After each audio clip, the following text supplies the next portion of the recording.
जय सिया राम। सबको प्रणाम। हम सब नवरात्रि मनाए, दशहरा मनाए, दिवाली मनाए, कल छठ भी मनाए। हम सब इतने महान पर्व मनाते हैं, इतने पावन पर्व मनाते हैं, तो क्या इसका पूरा फायदा उठाते हैं? इन पर्व त्योहारों में इतनी अमोघ शक्ति है, इतना इंक्रेडिबल पावर है कि हमारे जीवन के दुख को छिन्न भिन्न कर सकते हैं। तो फिर अगर इन पर्वों को हम सच्चे अर्थों में मनाते तो अपने देश को हम बीमारियों का ग्लोबल कैपिटल नहीं बनाते। आज देखिए घर घर में बीमार बढ़ते जा रहे हैं। जवानी की उम्र में 50-60 की उम्र पढ़ते पढ़ते तो कोई हार्ट प्रॉब्लम है, कोई बीपी प्रॉब्लम है, कोई डायबिटीज़ प्रॉब्लम है, कोई थायराइड प्रॉब्लम है। क्यों? क्योंकि इन पर्वों को हम सच्चे अर्थों में नहीं मनाते हैं।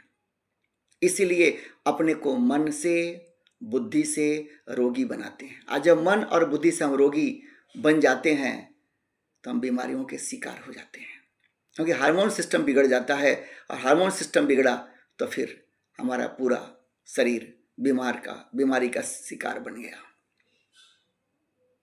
आप कहेंगे कि हम लोग मनाते हैं पर्व, मनाते हैं आंशिक रूप से। आप कहेंगे नहीं हम लोग ठीक से मनाते हैं। ठीक से मनाते हैं तो फिर अपने को तन से मन से पवित्र क्यों नहीं बना पाते? अपने चरित्र को स्वच्छ क्यों नहीं बना पाते? अपने आचरण को पवित्र क्यों नहीं बना पाते? अपने को निरोग क्यों नहीं बना पाते? ये सब जो पर्व त्योहार हैं हमारे लिए वैक्सीन का काम करते हैं। अगर इनको बखूबी लें, भली भांति लें, इन ट्रू सेंस इनको हम लें। आप कहेंगे कहना क्या चाहते हैं? आप कहेंगे हम लोग मनाते हैं ठीक से। इन पर्व त्योहारों के दो अंश हैं। एक अंश रिचुअल्स है, रिचुअल्स जो ये सामान लाओ, ये सामग्री लाओ, ये फूल, ये फल, ये चावल, ये हल्दी, ये मिठाइयाँ, अगरबत्ती, धूप, और ऐसे ऐसे मंत्र पढ़ो, पूजा करो, आरती करो, इस तरह से ऑफर करो। ये सब रिचुअल्स हैं। रिचुअल्स करना चाहिए, लेकिन रिचुअल्स के पीछे का जो स्पिरिचुअल वैल्यू है अगर वो नहीं लेंगे तो रिचुअल्स आपका आंशिक कल्याण कर पाएंगे, पूर्णतया कल्याण नहीं कर पाएंगे। मैं एक फार्मासिस्ट हूँ बाई प्रोफेशन। अगर दवा का ऊपर का कोटिंग हो और अंदर मटेरियल नहीं हो तो क्या वो दवा काम करेगी? या उसके अंदर लिखा हो पैरास्टामोल 500 mg, अंदर हो 200 mg, तो क्या वो दवा काम करेगी? नहीं काम करेगी। वैसे ही है, अगर पर्व त्योहार का डोज बढ़िया से नहीं लेते हैं, सच्चे अर्थों में इसे नहीं मनाते हैं, तो फिर हम अपने आप को मूर्ख ही बनाते हैं।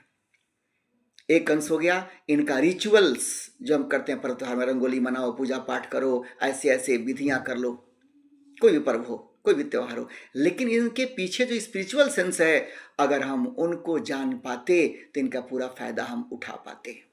वही ज्ञान है। अब अखिलेश जी, ज्ञान हम लोग को बहुत ज्ञान है।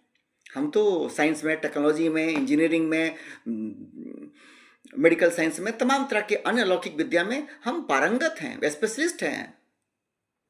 अच्छी बात है, होना चाहिए। इस संसार की जो सारी विद्या है ये जरूरी है, ये हमें संसार में कुछ करने का सामर्थ्य देती है। विद्या ये अपरा विद्या है, लौकिक विद्या है, संसार में कुछ करने का कैपेबिलिटी हमको देती है। ये विद्या भी महत्वपूर्ण है, लेकिन ये विद्या मेरे मन के कचरे को साफ नहीं कर पाती। ये विद्या मेरे बुद्धि में जो भ्रम है उस कचरे को साफ नहीं कर पाती। गलत धारणाएं जो मेरे मन में जमी हुई हैं उसे निकाल नहीं पाती। मेरे अंतःकरण के मलिनता को साफ नहीं कर पाती। आप बोलेंगे तो वो कौन सा ज्ञान है? भगवान कृष्ण गीता में कहते हैं, नहीं ज्ञान सदृशम पवित्रमिह विद्यते। गीता ज्ञान के समान पवित्र करने वाला संसार में अन्य कुछ भी नहीं है, जो आपके अंतःकरण को कर दे पवित्र, और तभी होगा आपका सुंदर चरित्र। अगर ऐसा होगा तो घर में टूट और समाज में फूट नहीं होगी। घर में एकात्मता होगी और लोग निरोग होंगे, तन से, मन से, बुद्धि से, और समाज में भी एकात्मता होगी। और यही व्यक्तिगत जीवन में, पारिवारिक जीवन में, या सामाजिक जीवन में, या राष्ट्रीय जीवन में सुख, शांति और समृद्धि का मार्ग है। इसलिए पर्व त्योहारों की बहुत महत्ता है। तो कैसे पाएं ये ज्ञान? आइए हमारे साथ सोमवार से शुक्रवार तक रोज शाम को 8:15 से 9:15 तक 1 घंटा, और भगवान कृष्ण गीता में जो ज्ञान देते हैं वो वास्तविक ज्ञान है, जो आपके मन के अंदर तमाम तरह की भ्रांति है उसको मिटा देंगे। बुद्धि में तमाम तरह का कचरा है उसे साफ कर देंगे। अंतःकरण की जो मलिनता है उसे धो देंगे। और फिर जब आप तन मन के लेवल पे, बुद्धि के लेवल पे निर्मल हो जाएंगे तो मन आपका निश्चिंत होगा, शांति का एहसास आपको होगा, और आपकी बुद्धि स्थिर बुद्धि होगी। जो सोचेंगे, जो प्लान करेंगे उस पर चल पाएंगे। जीवन की दिशा सही होगी, आपका जीवन बदल जाएगा। मेरे साथ जुड़िए। जय श्री राम।